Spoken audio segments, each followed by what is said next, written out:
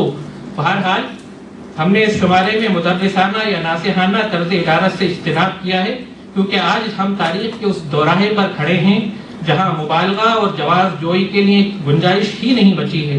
چنانچہ اس کتاب میں کئی بت مسمار بھی ہوئے ہیں اور کئی سوال ہمیں یہ سوچنے پر مجبور کر دیتے ہیں کہ ہم نے حالات کا بیلاگ تجزیہ کرنے میں اتنی دیر کیوں لگا دی۔ باقی نیا ہندوستان پرانا مسلمان کے حوالے سے تفصیلی گفتگو کیونکہ کلیدی خطبہ اشرف نجوی صاحب کا ہے تو میں زیادہ تفصیل میں نہیں جانا چاہتا۔ آخر میں اس موضوع سے میں سمجھتا ہوں مجھے معید رشید کی نظر بھی آ رہا ہے، ان کا شعر یاد آ رہا ہے، اس سے اپنی گفتگو جو ہے وہ ختم کرتا ہوں کہ اپنی قیمت کا تجھے خود ہی نہیں اندازہ، اپنی قیمت کا تجھے خود ہی نہیں اندازہ، تیری قامت سے قیامت میں خلل پڑتا ہے۔ بہت شکریہ اس تاریخی تقریب کا حصہ بنانے کے لیے۔